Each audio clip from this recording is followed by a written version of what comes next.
she bought a storage unit. The tape inside explains. She bought the storage unit on a wind-pushed Saturday in early October, the kind of day when flags along the frontage roads snapped like polite warnings and the auctioneer's voice carried clean across the lot.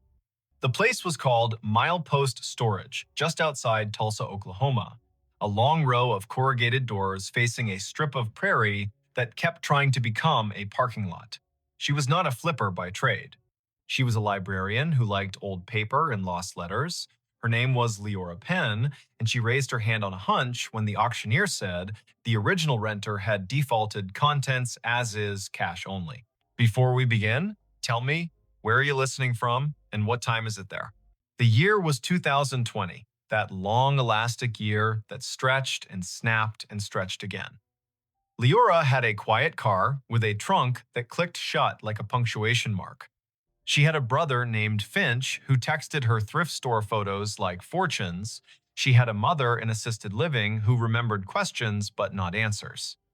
And now, for $430, she also had Unit B, 17, 6x10 dust inscription on the floor like an abandoned sentence.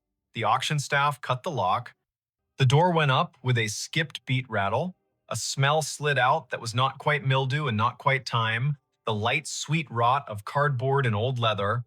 Inside, 3 banker's boxes labeled with a hand that pressed too hard. 1 wardrobe box crumpled along one spine. A busted desk lamp with a brass gooseneck shaped like a question about to be asked. A milk crate of records with sleeves that had forgotten how to hold themselves. And on top of everything, as if someone had said it last and with a decision, a small gray cassette player with a built-in speaker and a rectangle of yellow tape across its lid. On the tape, block letters in Sharpie, "Play me first." The wind moved in the alley between the units and made the metal doors talk to each other. Leora crouched in the rectangle of shade, thumb hesitating for the length of one breath, then pressed the play button. At first, there was only hiss, then a rustle that could have been a sleeve or a curtain, then a man's voice testing his own name like a microphone check. "This is Calder March," he said. "If you found this, you probably also found the rest. Please listen to the whole thing before you throw anything away. I am not saving myself here. I am trying to return what does not belong to me." The date is June 23rd, 2003. The place is Driftwood Storage on Route 49 outside Amarillo. I am saying that out loud, so when the tape gets copied and mislabeled, I can still put the world back where it goes. The sound of a chair leg grumbled against concrete. Papers shuffled. A small metronome of tapping began and stopped. The man took a breath that had a weight in it. I fixed pianos for 20 years. Churches. Schools. People with money who thought sound was furniture. In '97, I started keeping a log of every instrument that had a story stuck in it. By story, I mean the thing you hear when the room gets quiet and the wood remembers. Don't roll your eyes. If you have never heard cedar explain itself at midnight, that is not my fault. Leora smiled despite herself. She didn't know why she had nearly laughed. Maybe because the voice was so unembarrassed by its own certainty. She adjusted the little volume wheel, the speaker fuzzed, then settled. "I am recording this in a storage unit for a reason," Calder said. "There is a Baldwin Acrosonic in here with its fallboard down and its keys covered by a towel that used to be jade green. On top of it is a shoebox with the words 'Keep for Jaspers' written in pencil. I took that box from a house that was being cleared in a hurry. I told myself I was keeping it safe.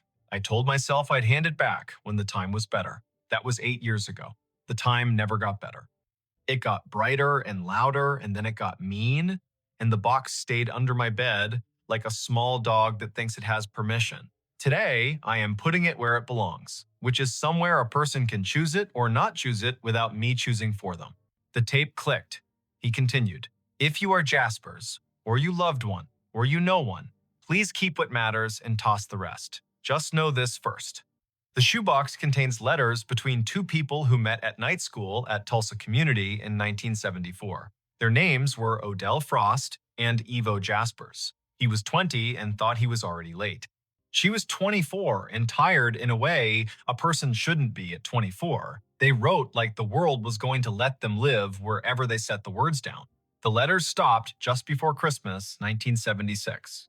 The reason is not a twist. It is the average tragedy. She got sick and then sicker. He did not know how to write to a sickness that took her mouth away.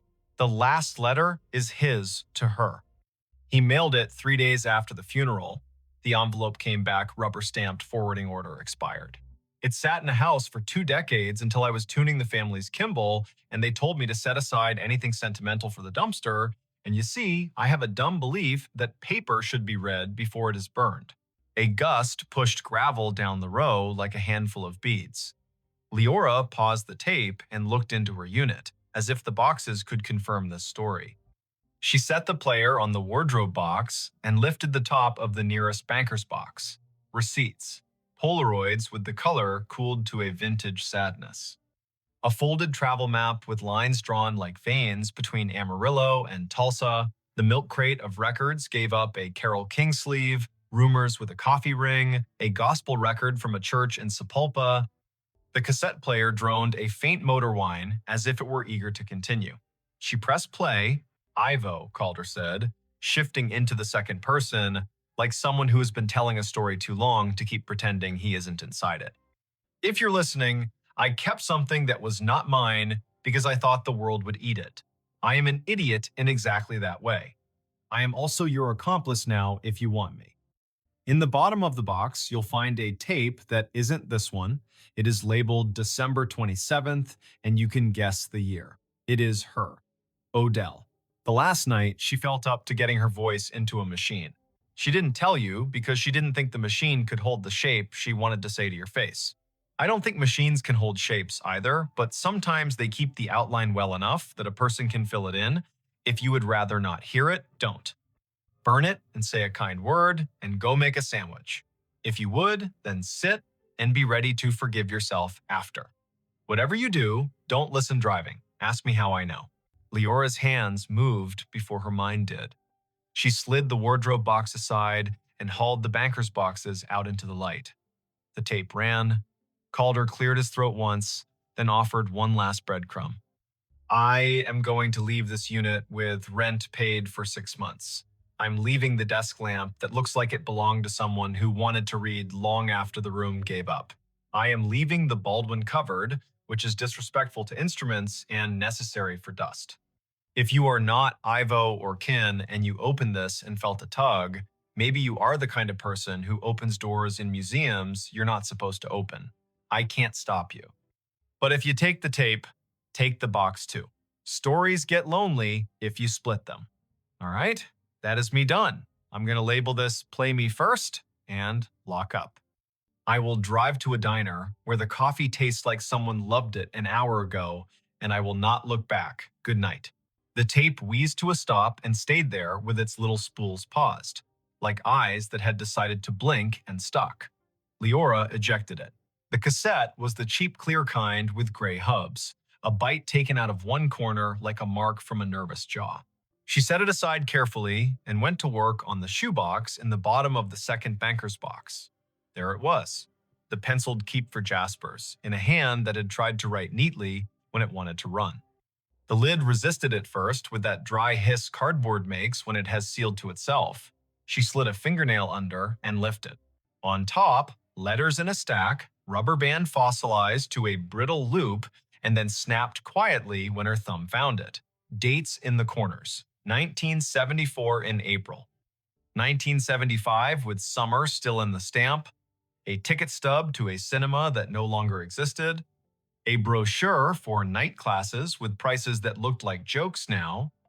And at the bottom, as promised, a cassette slid against the rough cardboard and knocked once. Leora lifted it out. The label was crooked. December 27th, the year written very small. 1976. Her hands were not shaking, but they were listening. Her car's dash still had a tape deck because she had refused to trade it in for a newer something that didn't have teeth for music. She almost walked to the car. Then she stopped because a voice in her head sounded suspiciously like Calder's caution about driving and hearing a thing that bent your understanding of what sound can hold. She looked around for an outlet. The storage office would have one, but the manager had retreated with his clipboard and his coffee to the room with the little TV. Leora picked up the cassette player. A miracle. It had batteries.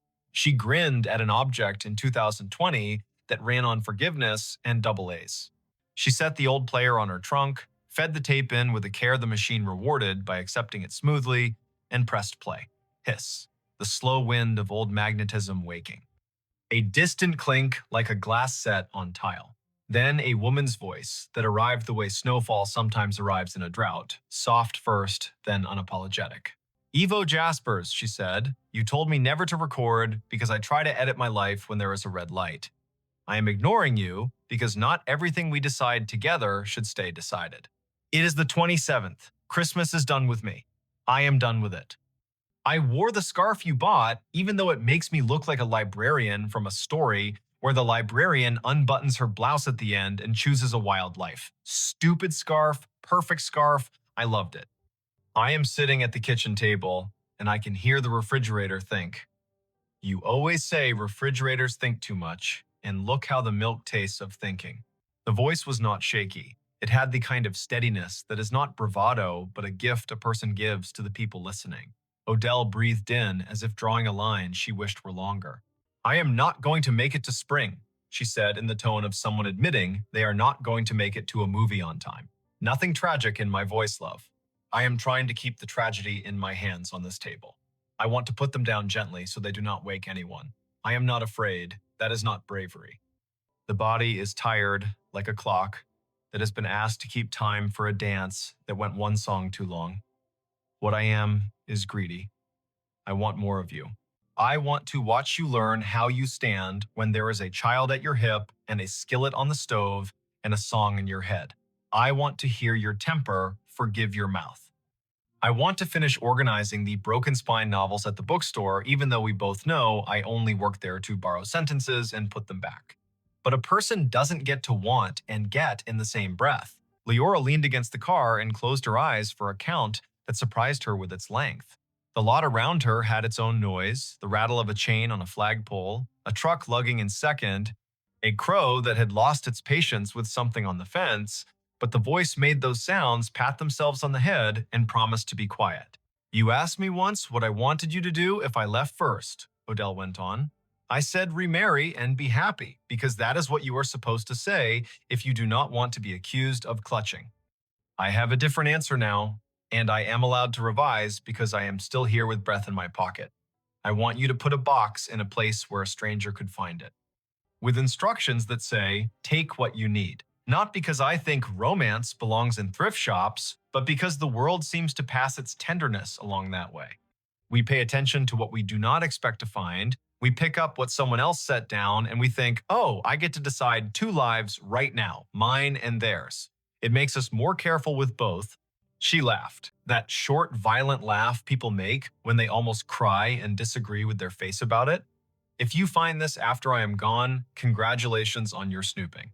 You love me enough to live in my kitchen after my kitchen belongs to dust. You love me enough to put your ear to a machine when it would be easier to put your head in a pillow. I will not say do not be sad. Be as sad as you please. Be ridiculous with it for a while. Wear your sadness out like shoes on a long walk, and then when they have holes in them, throw them away and go barefoot for a month. But promise me you will buy new shoes when the weather turns. Promise me you will keep a stove fuel canister in your car because someday you will offer it to a stranger at a trailhead, and this will be the way the world returns. Something I am stealing right now by leaving. The tape made a small, warbly sound as the tension shifted, then continued. Listen to me bossing you around, Odell said, fond exasperation in the syllables. I am going to put this tape in a box with letters you never saw. You called me a magpie when we met, and look, all I have collected are words and ticket stubs. The letters are mostly me, because you hated writing on paper that did not have music staves, and you did not think words would stay put if they could not sit on bars. The last letter is yours. You wrote it inside your head, and will write it later with a pen. The pen will do its best, the paper will do its best. Here is the part I cannot make neat. I want you to leave the box somewhere you do not own.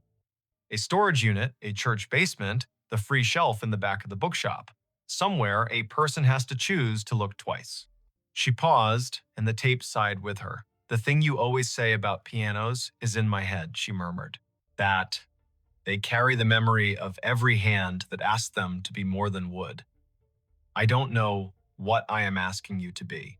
More than wood, less than a shrine, something that can be picked up and put down without breaking. You are good at that. Your hands know how to pass a thing. The end of the tape came with a soft click, like a door catching. Silence fell with dignity. Leora stood in the concrete wind, the cassette player ticking to itself, and realized she had been holding her breath in a way that made her chest feel like a drawer that didn't want to open. She exhaled and felt the world get its shape back around her. The storage yard's manager had wandered out to smoke and had stopped in the doorway, watching her kindly from behind his own weather. He raised his chin in that American way that means, "Do you need another person, or should I go pretend not to see you?" She shook her head and put her palm on the trunk as if the metal could read it. The letters in the shoebox were not neat.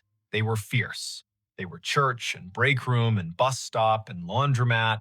They were written on grocery lists and margins of community college handouts and the backs of band flyers. They smelled like every hand that had held them, plus cedar dust and a sweetness that might have been someone's perfume from a life that had learned to be generous with its molecules. Leora read the first one, standing there in the wind, and then had the sense to stop. Some reading needs a table, a glass of water, and a chair that learned patience. She loaded the car with a librarian's Tetris, slid the cassette player into the passenger footwell where others might put a tiny dog, paid the auction manager who counted cash with a resigned gratitude, and drove to the house where nobody waited for her, the kind of vacancy that makes room for new things and also makes the old ones echo. Night arrived in the square way it arrives in October on the plains. Leora made tea and wrapped her mother's Afghan around herself in a way that would have made her mother tut with approval. She set the shoebox on the kitchen table and arranged the tapes and letters like she was about to catalog them and would not be punished if she took her time. She allowed herself 3 letters, then the rest tomorrow. It became 4, then 5, then midnight, then 1 in the morning with the lamp glass warm and the tea cold. Odell wrote like a sparrow sings, plain and suddenly cruel with truth. I have not learned how to trust a day that stays good, she wrote in early summer. And then, in late autumn, I am practicing believing you when you say soup counts as dinner. She wrote about the bookstore where old men argued kindly about baseball and pretended to forget to leave so they could be told to stay. She wrote about the night school classroom that smelled like pencils and tired. She wrote about a piano in a church basement with 2 keys that hung back like shy children, and the way Ivo tuned them like he was begging the room to promise to be itself. Ivo appears in the margins of the letters. The way the person a letter is written to appears without ever entering the room. He is funny the way people are funny when they are not trying. He is a fixer of everything except his own habit of leaving tools where he used them last. He wants a straight answer from the future and refuses to ask the question politely.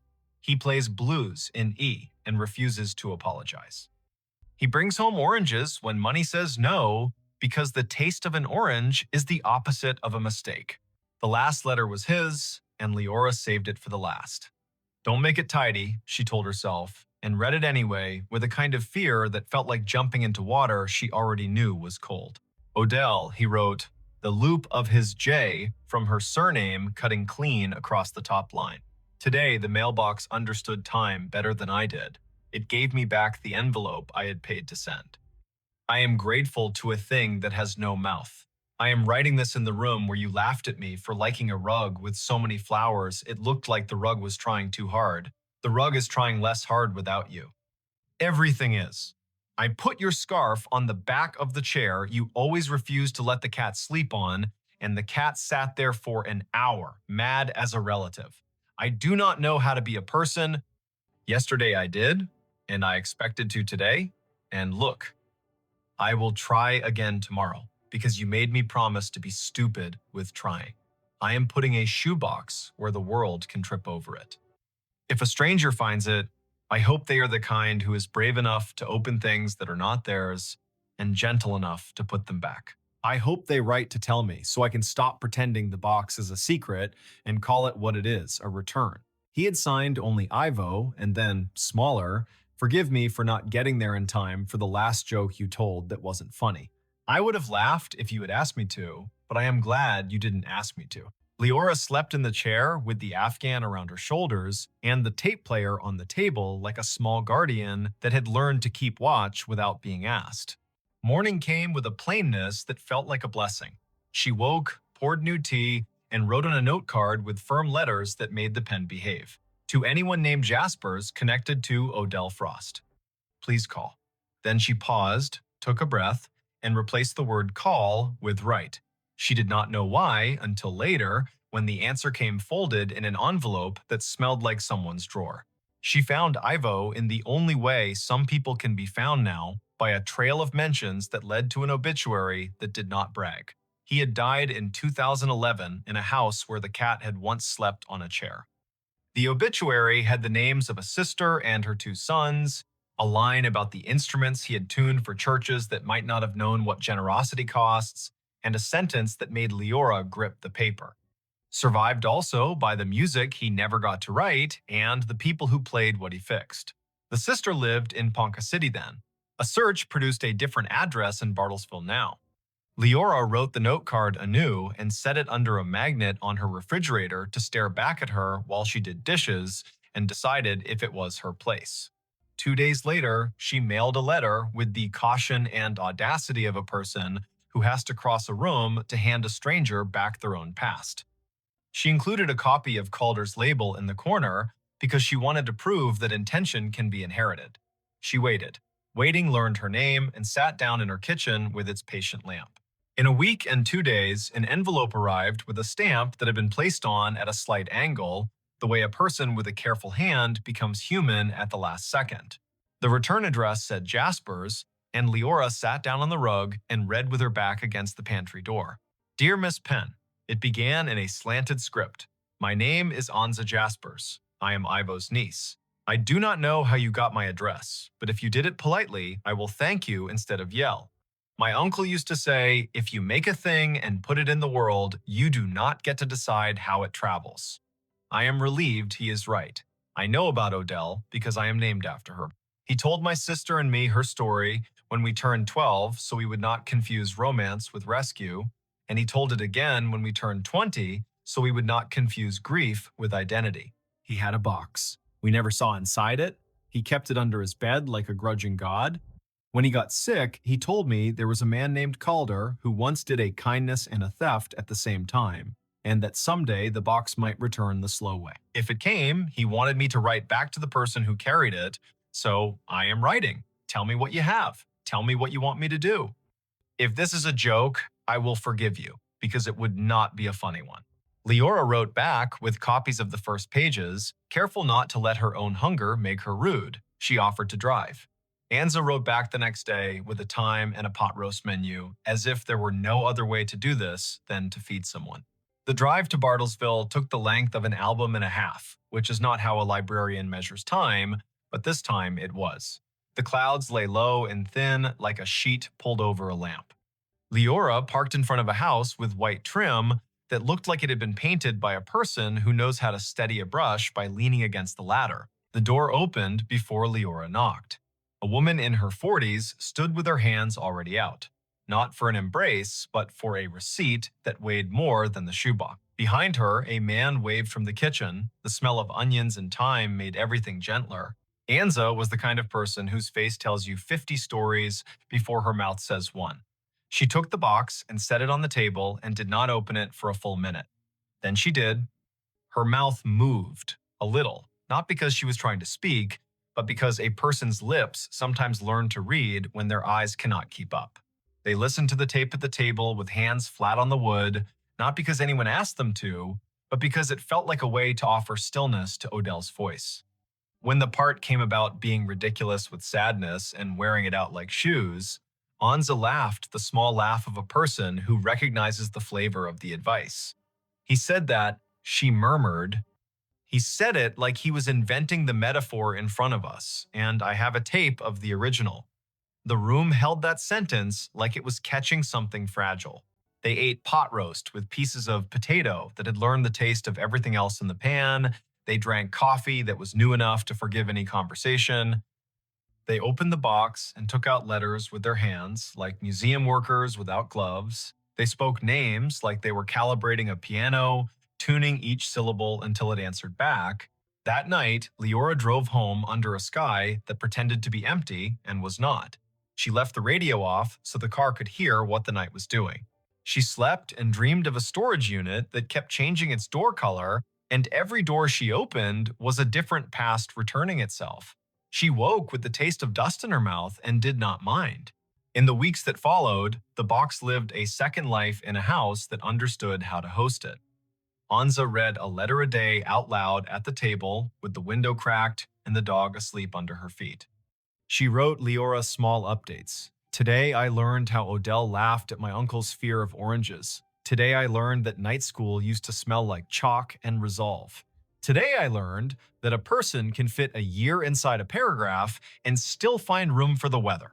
Calder's name became a project. They wanted to thank him and did not know how to find his breath in the web.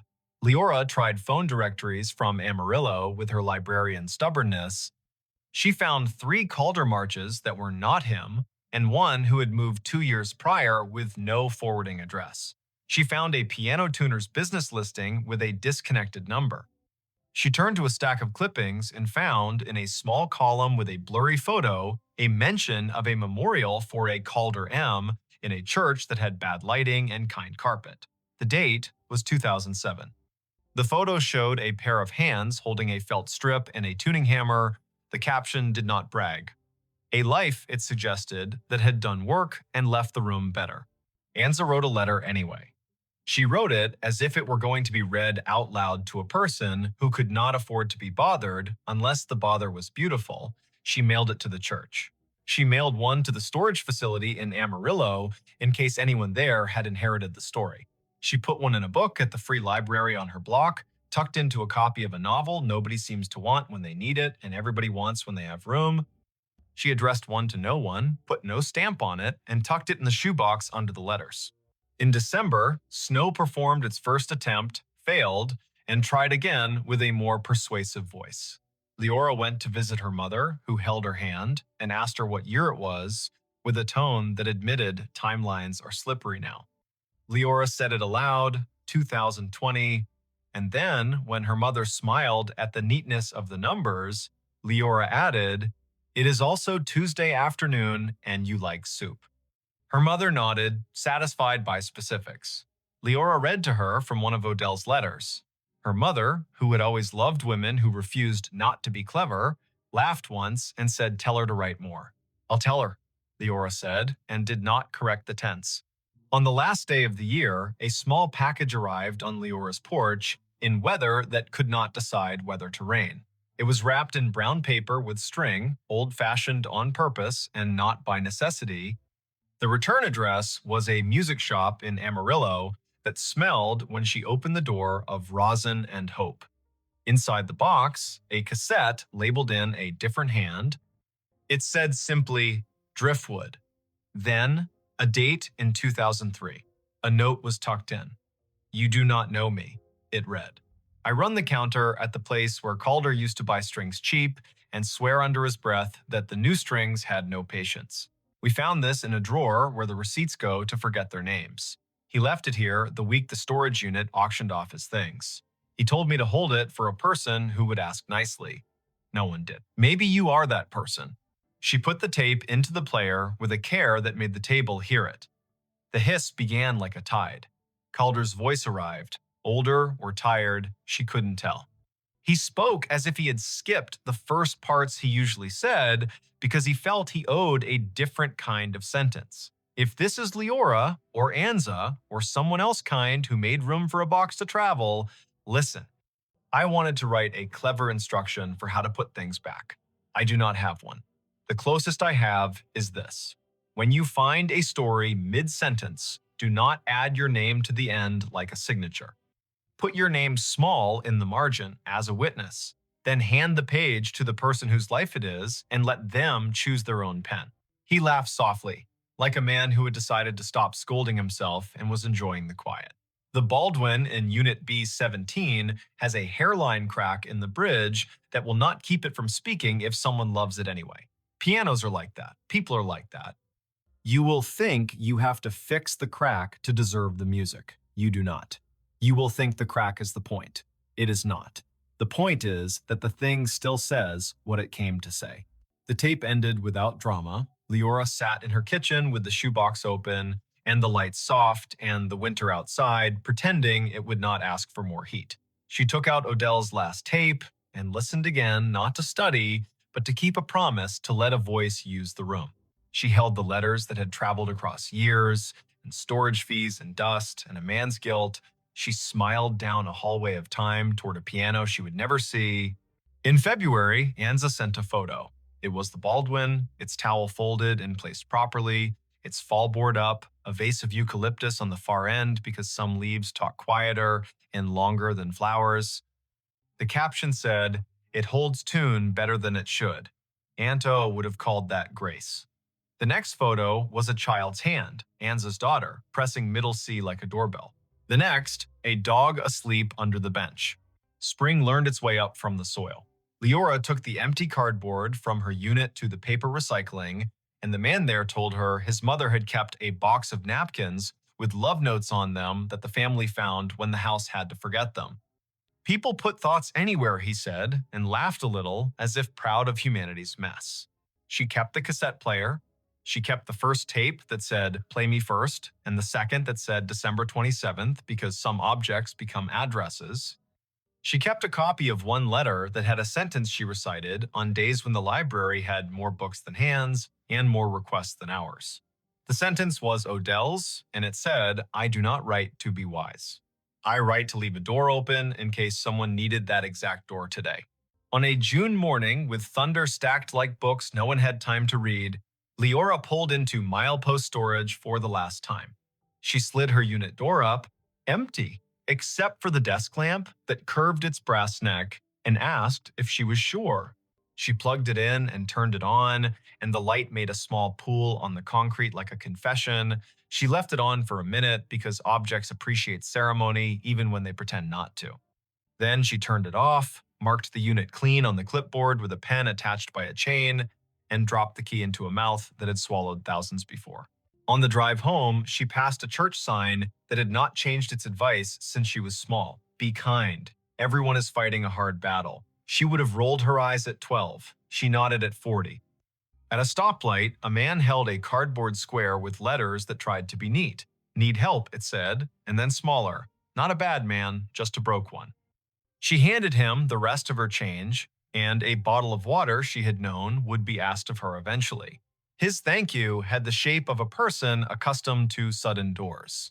Years later, when her mother's memory folded itself like a map and slipped into a drawer that did not belong to any room, Leora took the box of letters to the assisted living and read them aloud on Tuesdays.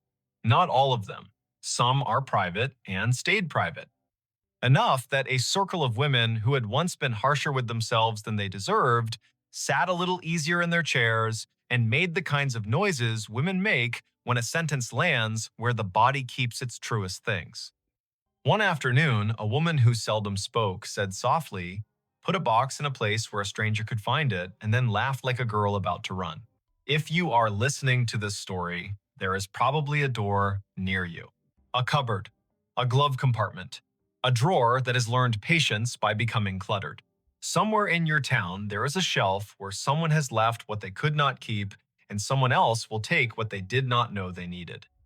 If you have a tape player, wind a tape with your finger and feel the old physics still answer. If you only have your voice, use it in a room at 2 in the morning and see if the wood answers. If you have a box, consider putting it where a stranger could find it. Write on the lid in pencil so the world knows it can edit. There was no twist here. No ghost in the unit except the ordinary one that lives in paper and insists on teaching us how to carry each other a little farther down the hall. The man who took what was not his did not profit. He apologized. The woman who wrote did not survive long enough to call it a memoir. She survived long enough to call it a door. The man who loved her grew old and kept tune. The people who came after learned the shape of falling in love with strangers and the more difficult shape of giving the thing back. And so, if it is late where you are and the house has stopped making its usual noises, Pour water into a glass and notice the sound it makes when it hits the bottom, hollow turning to full. Think of a box under a bed. Think of a storage unit with a label you can't resist. Think of a piano with a hairline crack that still sings like itself. Think of a sentence in a letter that arrives in a year you needed it, from a person who never knew your name and said it anyway by accident. Then stand, walk to whatever door you have, and leave it open for one slow, careful minute, just long enough for someone who needs exactly that door today to find their way through. The call came in on a Tuesday at 4:32 in the afternoon, late October. The sun already sliding behind the Blue Ridge, so the hollows of Shenandoah darkened early. Ranger Aislinn Keats was parked at mile marker 47 of Skyline Drive, just north of the Rapidan turnoff, a paper cup of station coffee cooling in the cup holder, and her radio tuned to the quiet channel they used for backcountry check-ins. The speaker breathed. Static arranged itself into a voice that did not sound like any of her crew. Before we begin, tell me, where are you listening from, and what time is it there? Aislinn turned the volume wheel a notch. Out the windshield, the ridge was drawn in crosshatch, oaks and hickories going copper, the sky a pale thing you could scratch with your nail. The voice came again, precise, as if it were reading off a card. Fox Hollow Base to any unit on the east slope. Child missing, male, age 8, name Harlan Whitcomb, last seen near the Old Stone Spring House above Corbin Run, weather degenerating, Hurricane Hazel expected to push in, winds rising, request all available, time is 16:30, October 14, 1954. The radio clicked off into snow. Then, faintly, the same message, identical down to the breath before the name. Aislinn stared at the handset. Their base was called Piney River Dispatch. Their tower names were Pinnacles and Hazeltop and Big Meadows. No one in the park had used Fox Hollow for decades. Her training cracked its knuckles. She keyed the mic. Piney River to unknown unit. Say again. Who is calling Fox Hollow Base? Silence laid itself over the car like a thin blanket. Beyond the glass, a crow moved from one bear snag to another as if demonstrating a diagram. The wind was a steady push from the southeast. Hazel.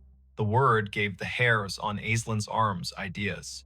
She stepped out and let the door swing shut. The air had that warm edge you get before a storm that started somewhere else. Leaves chased each other along the asphalt, then lay down. In the trunk lay her day pack, a spare radio, and a copy of a paper map creased along the places everyone folds them.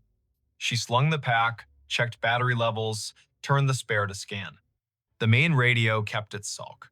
The spare found chatter from Big Meadows about a flat tire near Lewis Mountain, then returned to quiet. The old voice did not return. Aislinn keyed in to dispatch. Piney, Keats at 47. I caught a transmission, sounds like a vintage call.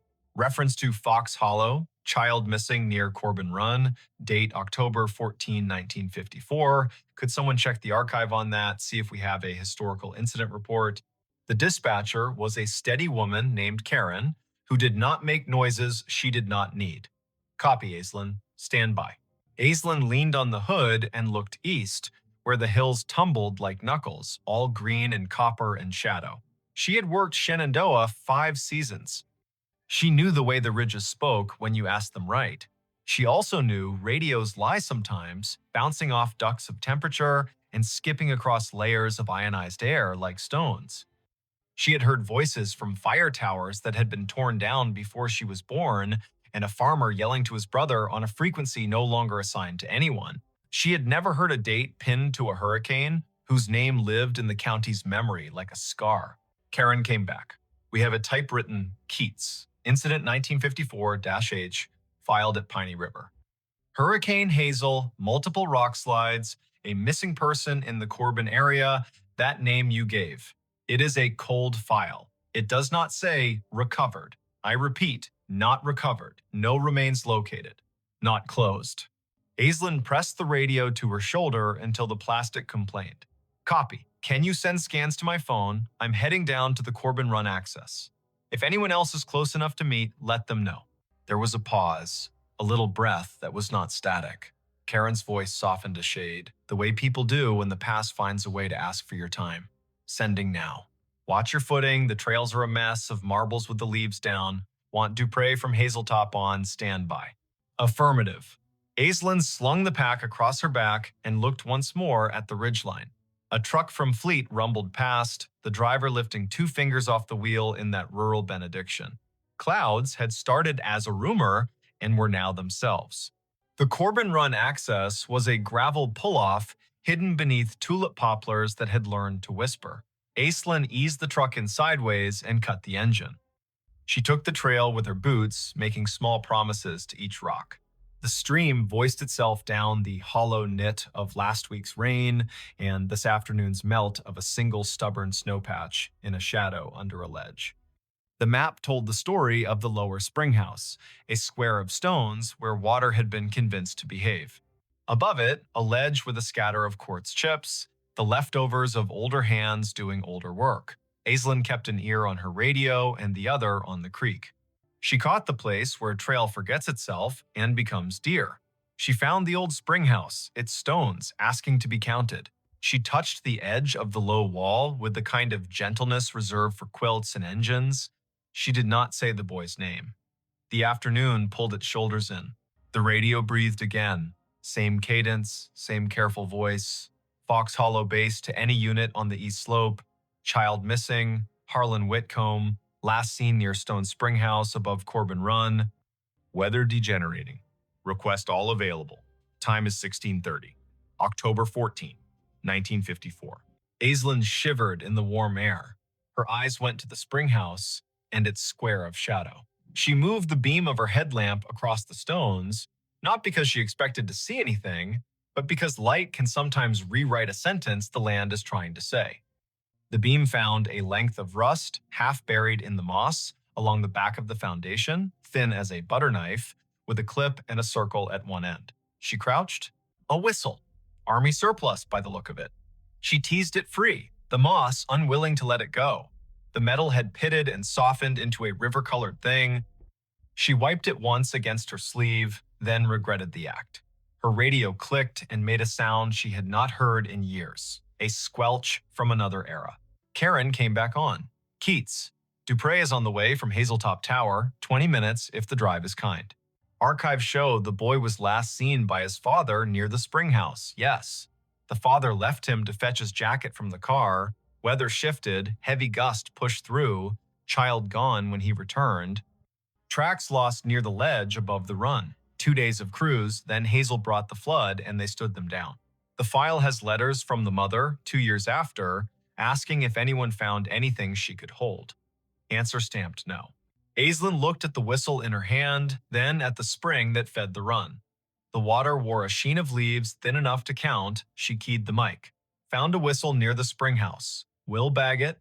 Doubt it has any forensic value after 6 decades, but a photograph might matter to someone. As she spoke, a figure eased out of the trees upstream. A man in the brown and green of a ranger uniform, but the cut of it was wrong in a way you can feel even if you do not have the words.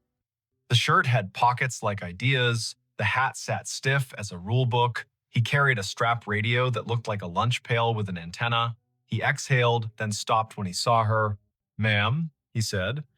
There was a formality in the syllables, like church on a day that hurt. "We're sweeping the east slope." The boy's father said he was right here. He pointed at the stones, as if pointing could anchor the earth. Aislinn stood very still. The man's face had the smoothness of someone who had not yet had reason to learn what whiskey was for. His name tag said M. Elwood. His shoulder patch bore an American shield with a tree she did not recognize. He glanced down at her radio and then at the whistle in her hand. "You with us?" he asked. "You with Fox Hollow?" Aislinn's throat did the dry swallow of a person whose mind is faster than her words. "Yes," she said, because yes was easier than telling a man with a lunch pail radio about the word digital. "I heard your call." "Where are your lines?" "At the ridge," he said, puzzled by the question. "We got men cutting sign along the deer trails. We got women at base keeping track of names. The disaster man out of Charlottesville told us Hazel will give us until dawn and then gone. He looked past her to the ledge, his jaw a small square against the warm air. Mother is at the church in Syria, not the far one, the one with the bell rope that sticks. She keeps asking if he had a jacket. She wants the question to be a fact. A gust moved through the trees on some business of its own. Aislinn felt the air change around the bones of the rocks. The man looked at her again, and the little muscle at the corner of his mouth twitched. "Your radio?" he said. "You get this out to anyone else." "Yes." "We have a tower at Hazeltop. They know. Someone is coming." "Good," he said softly.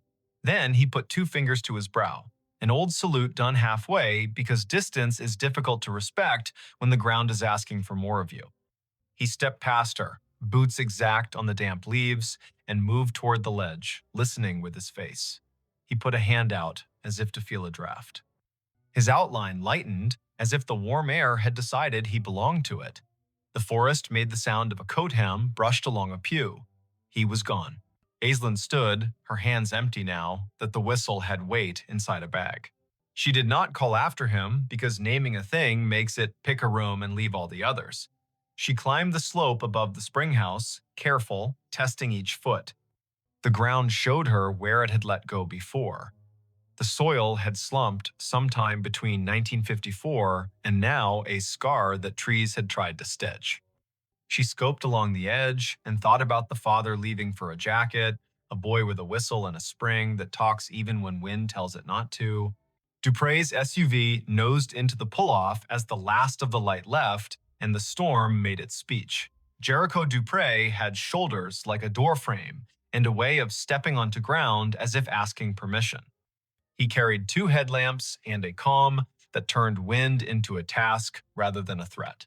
"You heard it too," he said, by way of greeting. "I did, twice. Then it came again down at the spring house. I found this." She held up the bag. The whistle swung on its string, dull as an old firmament. He took the bag and looked as if it could tell him how to think. He listened. The wind pushed down the hollow. The radio hissed, then thought better of it. He nodded at the ledge. "If it were mine to write," he said, "I would say, slip. The file says gusty before hazel. A child with a small sense of infinity walks the line twice to see if the sound changes along the water. It does. He steps where the deer stepped, and the hill remembers it owes the river a favor." Aislinn told him about the ranger with the lunch pail radio. Jericho had been in the park long enough to have a story for everything and to respect none of them fully. Fox Hollow was an unofficial name for the old maintenance yard near Syria in the 50s. He said, the way a person does when they are agreeing with the possibility of a ghost to be polite. There is a cinder pad there with the marks of 4 posts, like a tower. The radios would have been handsets the size of a Bible that could make clouds sound like news. People back then wrote reports thick with nouns. They did not trust adjectives unless a man had bled. He held the bag with the whistle for an extra breath. He set it in his crew pocket. They searched until rain made the ground decide to be a different kind of ground. In light from their headlamps, the trees stood at attention, counseling caution. They ran a short line grid above the ledge, more to be able to say they had used the dark well than because they expected the earth to give up a long-ago truth for free. At 9, the radios called them home before the lightning made the argument personal. Karen met Aislinn at the office with a printout. The file had been scanned, crooked, and the edges were black, where the copier had tried to keep history from fraying.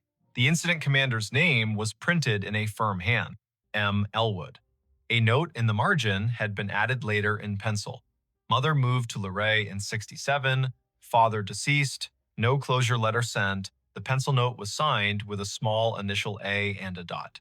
Aislinn slept at the bunkhouse with the radio on her nightstand like a dog. She dreamed that paper flapped along a clothesline strung between trees, and she walked the line, reading every letter, her feet lined up on the rocks of the run, the paper turning to leaves as she read. At 3 in the morning, she woke to the noise a storm makes when it finally accepts its job. The world beyond the window went white, then black, then white again. She turned the volume down to half. She watched the rain write gloss on the sill. The radio stayed quiet. At 10, the day pulled itself together into rags. Aislinn drove down to Luray to a blue house where the porch had a swing, and the swing had two cushions that had learned how to be rain. She had a name from the file and a phone number that still worked, to her surprise.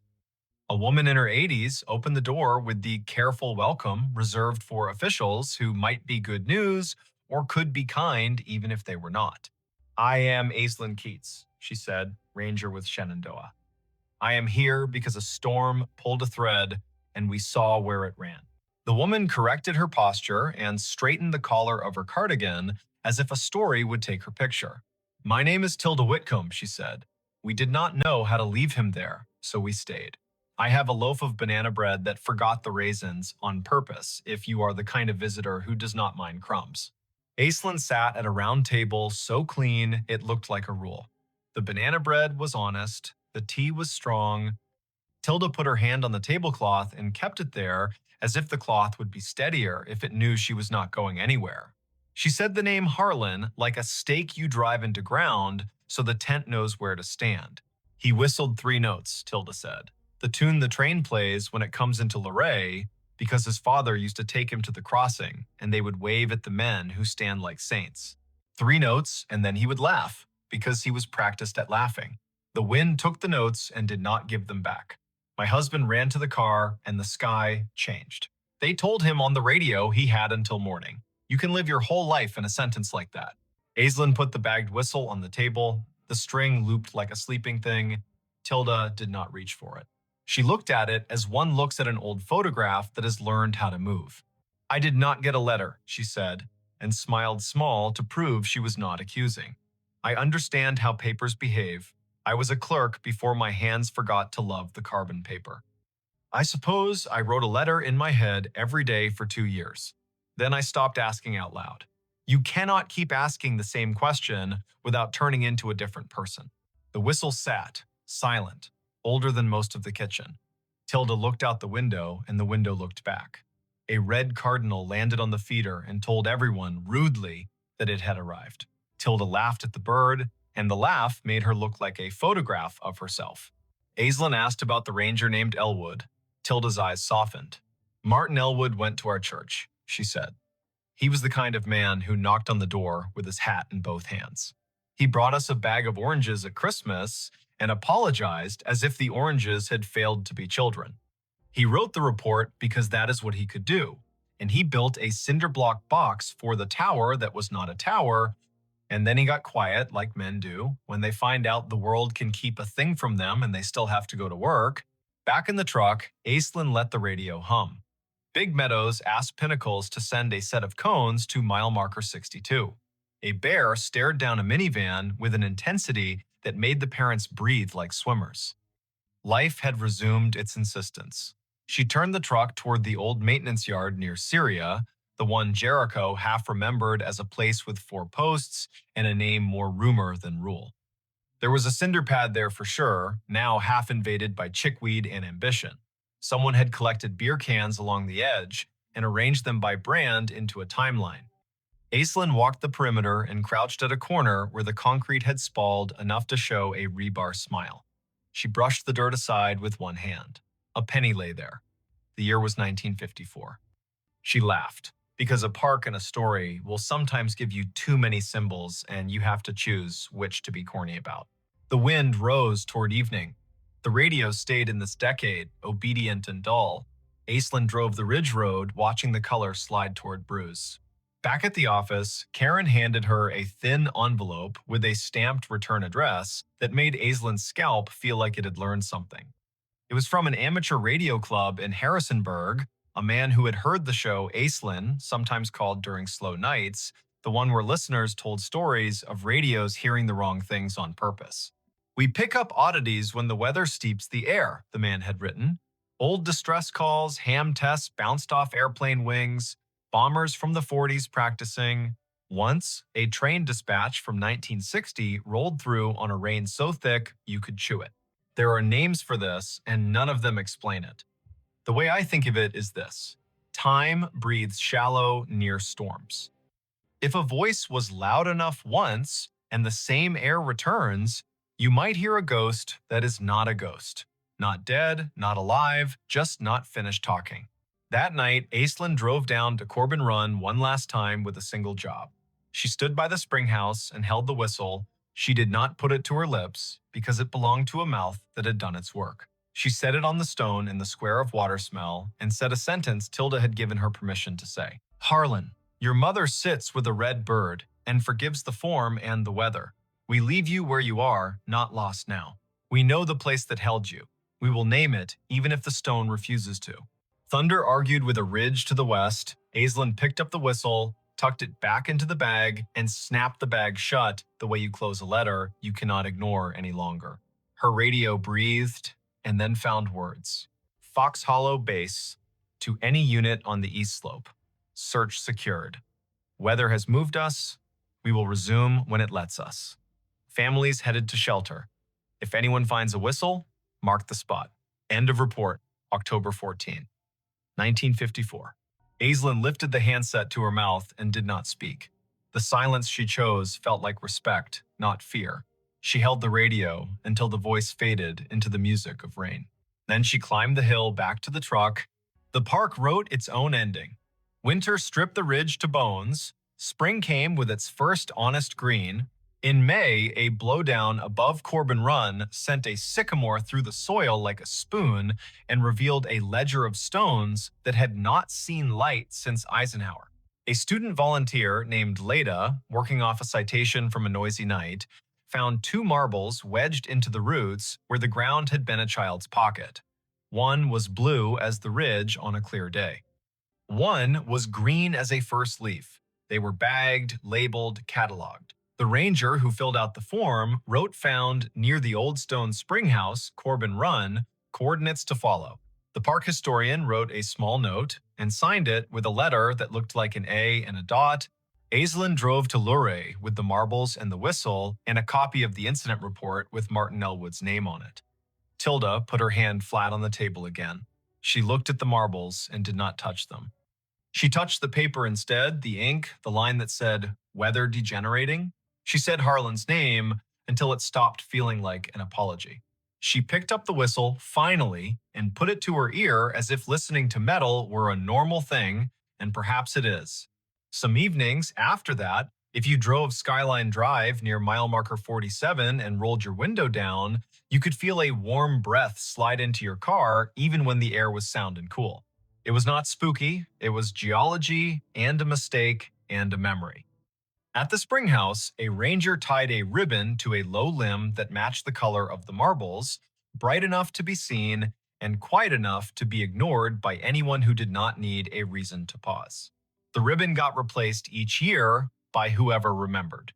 Martin Elwood's name found its way into the little museum at Big Meadows on a card next to an old lunch pail radio and a photo of the old Fox Hollow cinder pad with 4 ghostly post holes.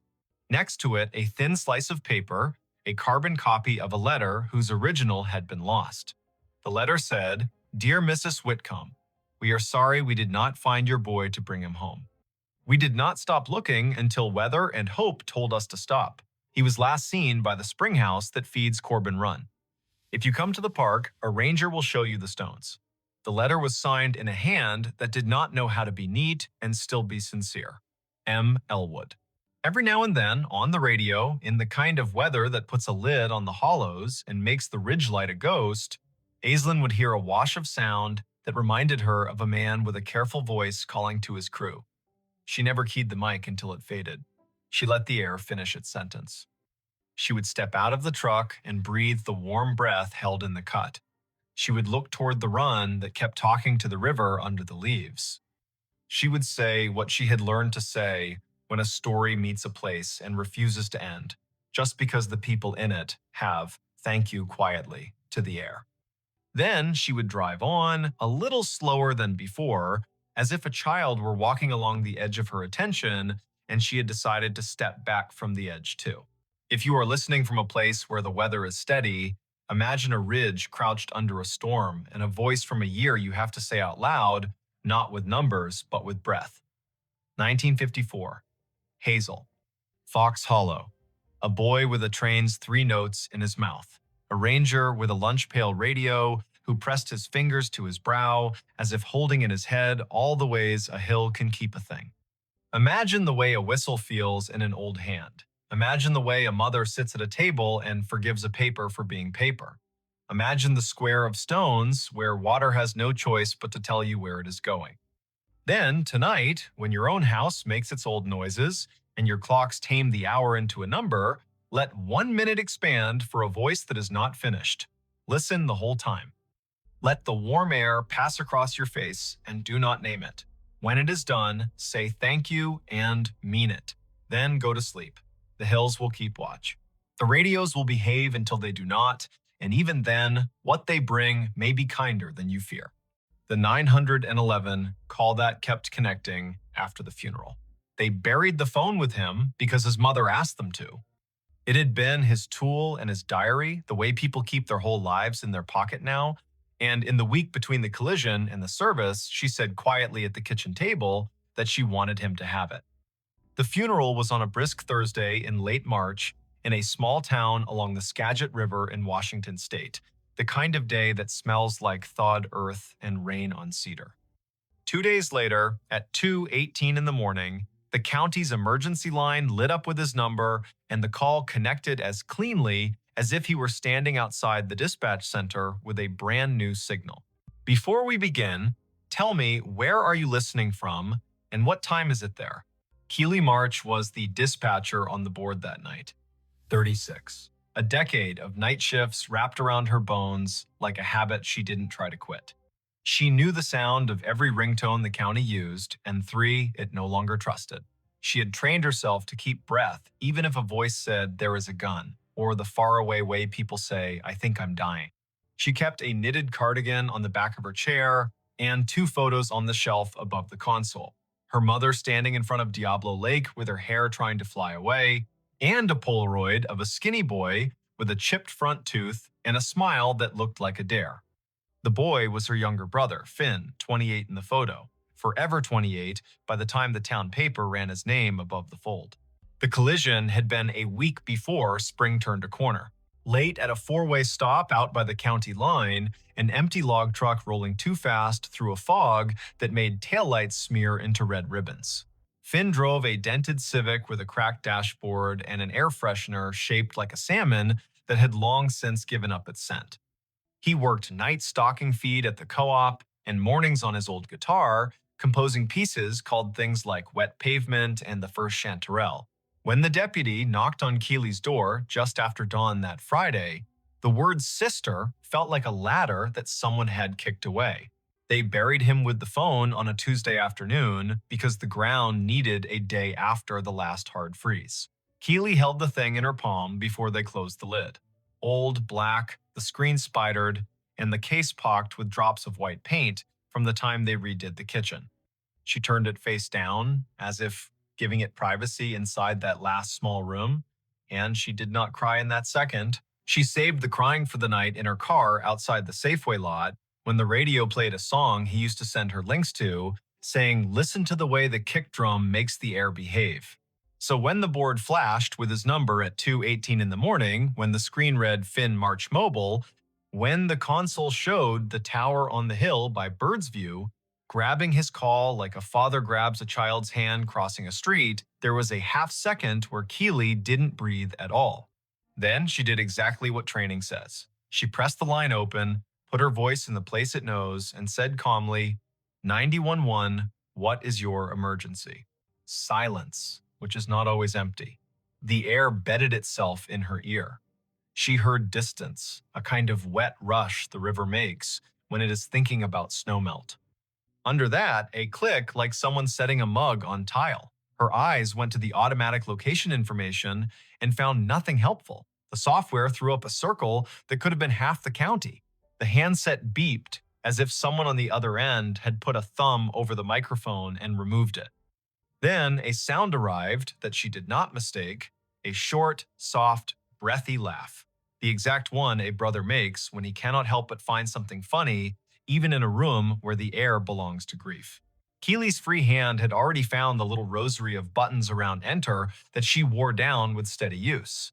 Her thumb wanted the panic of someone else. She kept it from that. She tried again. Can you talk to me? If you can't talk, tap once for yes, twice for no. If you are hurt, I need you to stay on the line. We are here with you. A small sound like wind through fur limbs rode the connection, then static, thin as a hair. The call timer hit 19 seconds, 21, 27. She probed the network with a key command. The number at the top of the screen did not lie, it was his. She sent a ping. The triangle on her map twitched half an inch and then flattened, embarrassed to have moved. The night supervisor, a stout woman named MrBall, who kept cough drops in a coffee mug painted with trout, wheeled her chair closer without rolling over Keely's headset cord. You good. It's his, Keely said, and felt foolish because the board already told them both. She tapped a line into the event note. Caller number displays as deceased subject.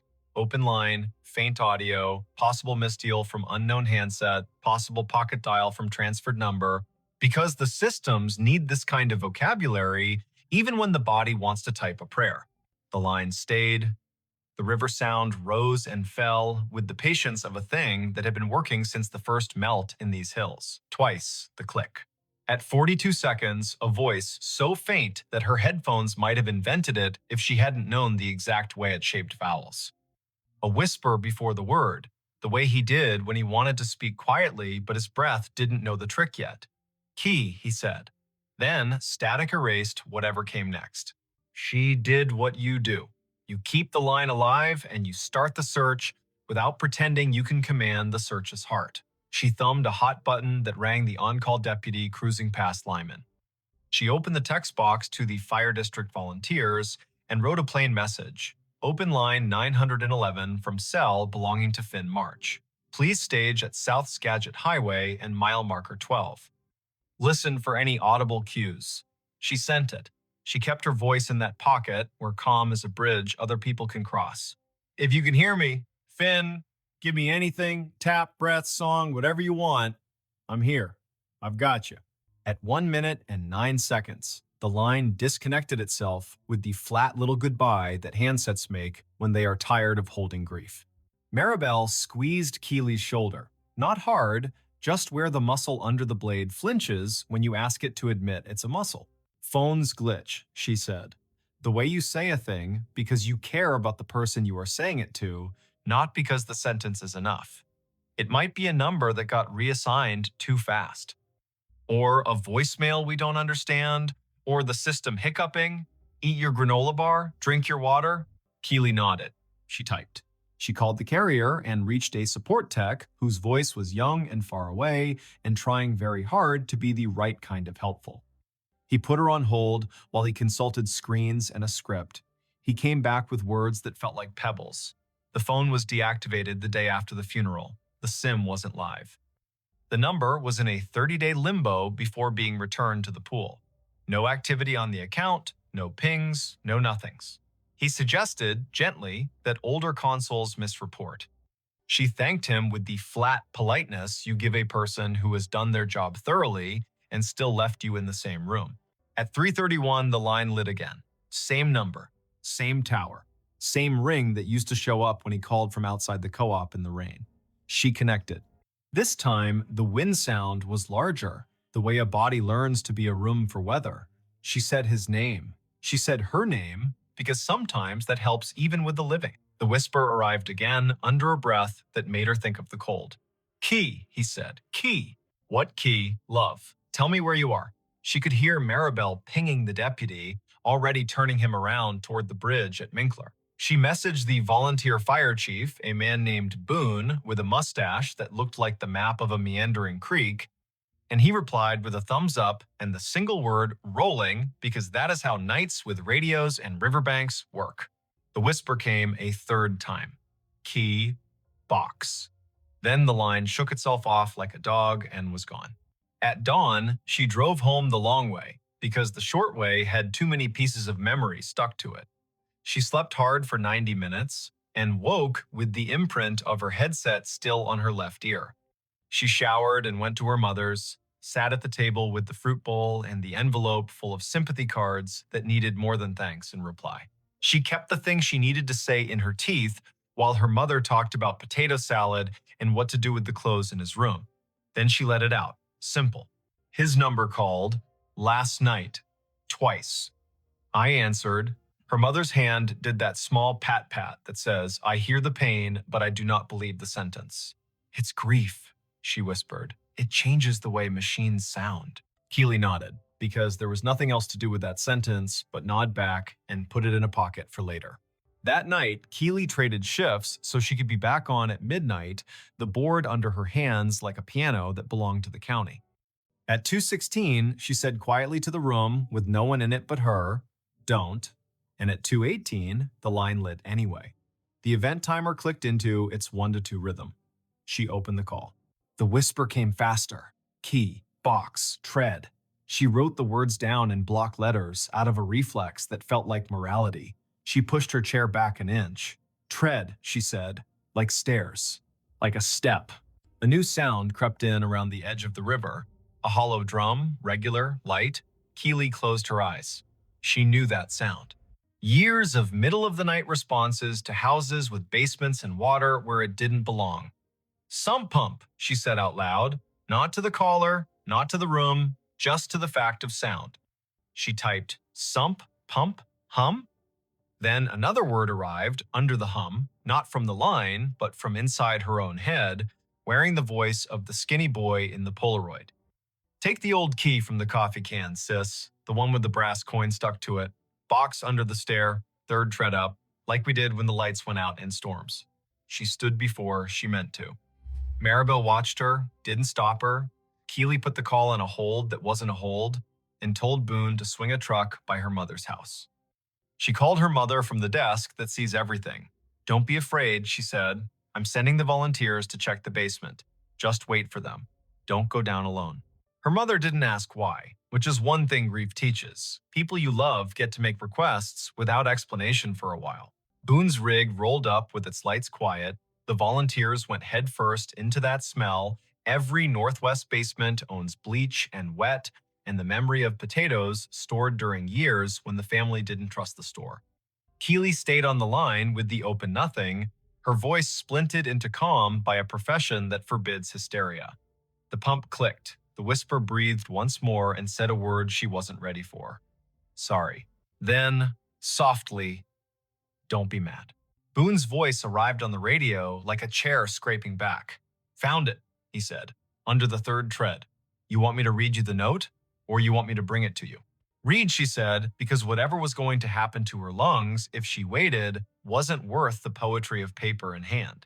Boone read slow, the way you read a recipe from a grandmother's hand. It's written on the back of a co-op receipt. It says, key tape to this in case. Safe deposit at Skagit State. There's a note inside for Key. Don't tell Mom what bank it is because she'll go without you. Tell her to wait. Also, okay, sorry about the dent in your bumper. That last part's got a smile face drawn like a potato.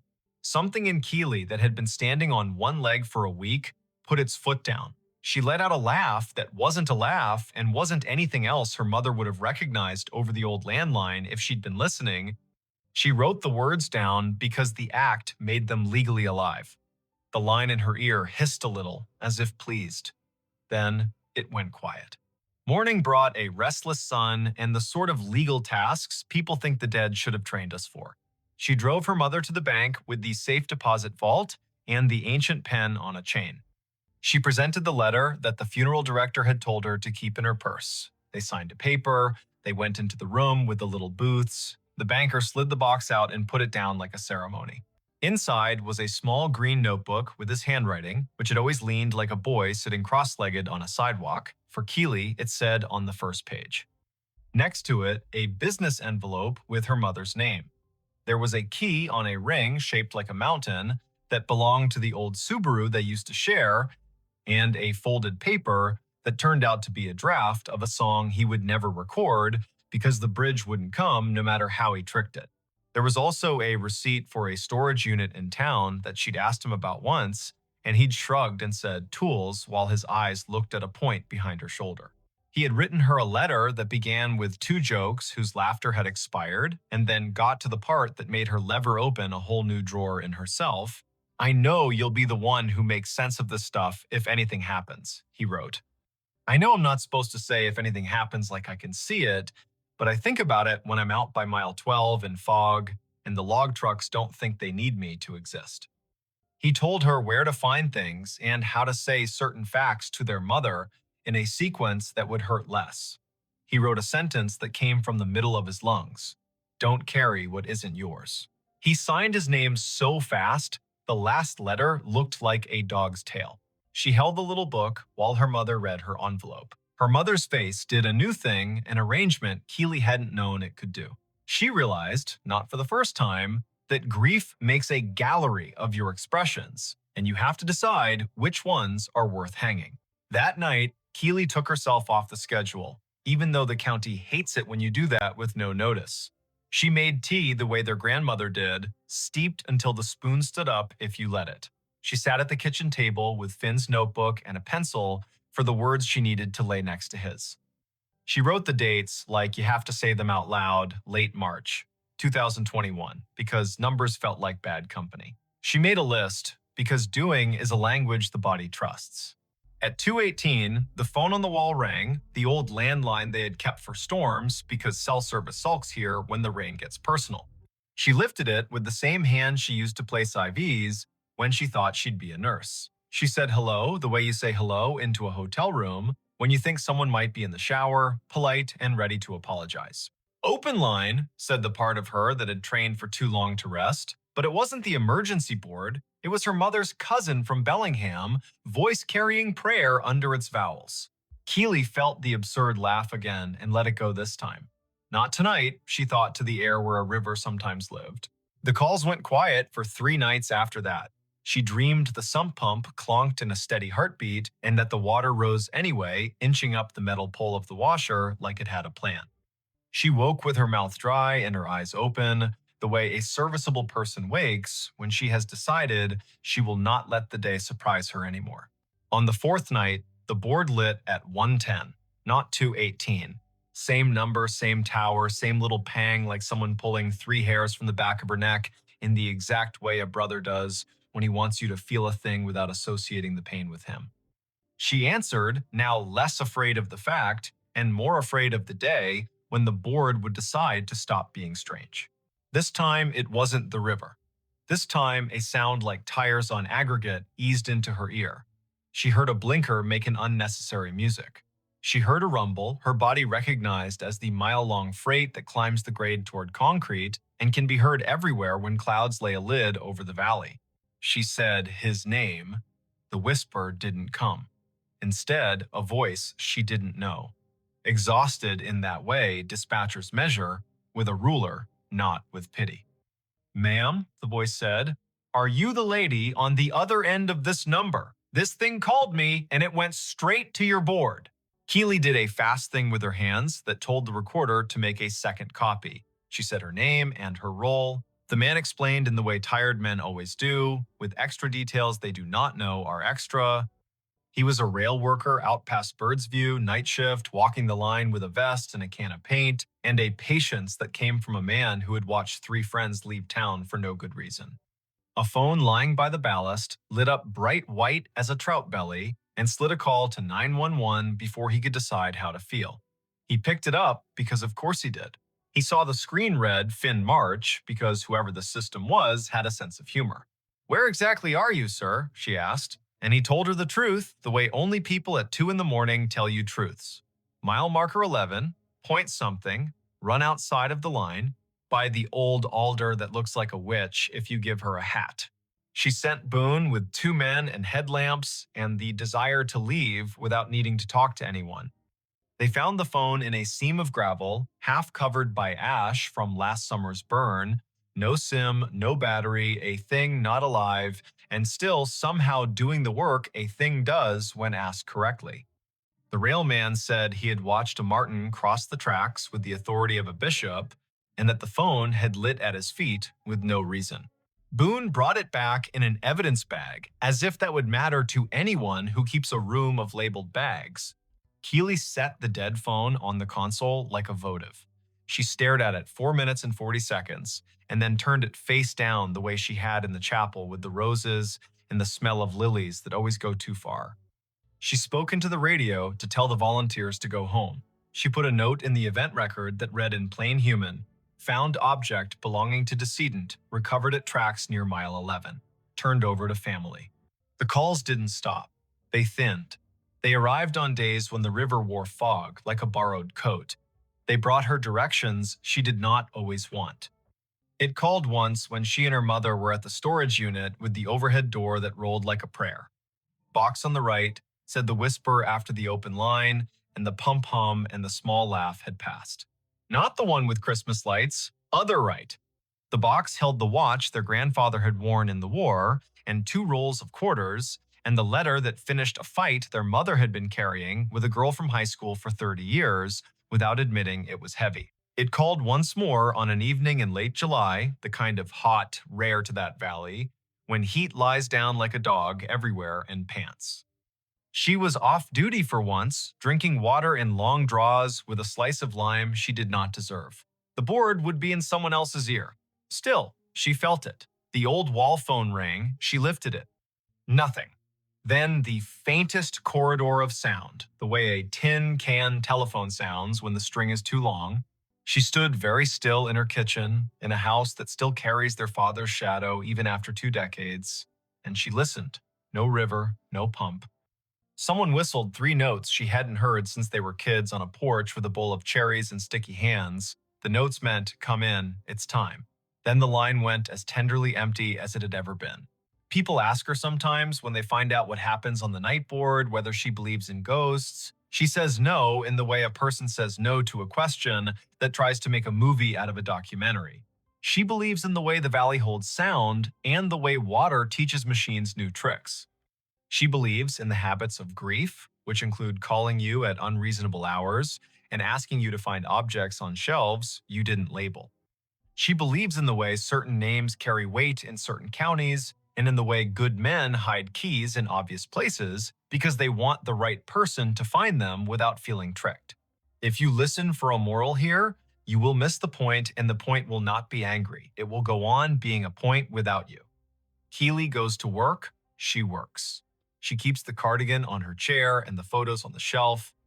She answers calls from people who are alive in the cracked ways the living are alive, and she sends help, and sometimes the help is in time, and sometimes it isn't time to witness the end of something. She eats her granola bar. She drinks her water. She drives home the long way if the short way tells a story too loudly. She keeps the dead phone in a drawer that sticks a little on humid days. She tells the story to exactly the right number of people and then stops. Some nights the board does the old trick and shows a number the carrier cannot account for, and a tower that should be asleep, and a location shaped like a shrug. She answers. She says the words she has said more than any words she will ever say. 911. What is your emergency? If all that comes back is a river being a river, she lets the line stay until it learns how to disconnect. If a whisper says key or box or sorry, she says the truth in the voice that has led more people back to themselves than the county will ever know. I've got you. We'll figure it out. When she passes the graveyard on her way to the early shift now and then, she rolls the window down and checks whether the air smells like cut grass and stone or like lilies someone should have watered more recently. She does not say his name out loud there because she knows better. She says it in the car when the freight rolls through the valley and makes the whole county feel like a chest resonating under a singer's hand. She says it in the basement when the pump kicks on and the house remembers last winter. She says it when her mother takes a nap in a chair with sunlight that has fallen asleep with her. And sometimes, when the hills fold the night just right and the board glows a color she cannot forget, the call connects after midnight and after the end of a song and after the last note of a life that learned to close drawers. It connects after the funeral and after the casseroles and after the number has technically stopped being anyone's. The call connects, and a river breathes, and a laugh leans into the wire, and a word that matters knows the way to the one person who will stand still long enough to hear it and then do something small and exact with what she has heard. That is enough. That is all anyone should demand from a story that features a phone and a county and a woman who is good at being awake when most of the world is asleep and at letting go when it is time to let the line go. So, if your phone rings with a number you are certain belongs to someone who has been given over to the ground, do not panic, do not make a shrine, do not go on television. Answer: stand still. Say your name, ask for what it wants. If the only answer is a sound you know, river, pump, train, the kitchen clock arguing with the refrigerator, write down the words anyway.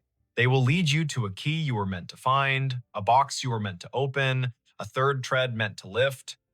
And when the line empties itself politely, as lines do, put the phone back on its hook and walk the long way to bed. Somewhere far off, a dispatcher you will never meet is saying the same sentence you just said, in the tone that holds a county steady. I've got you.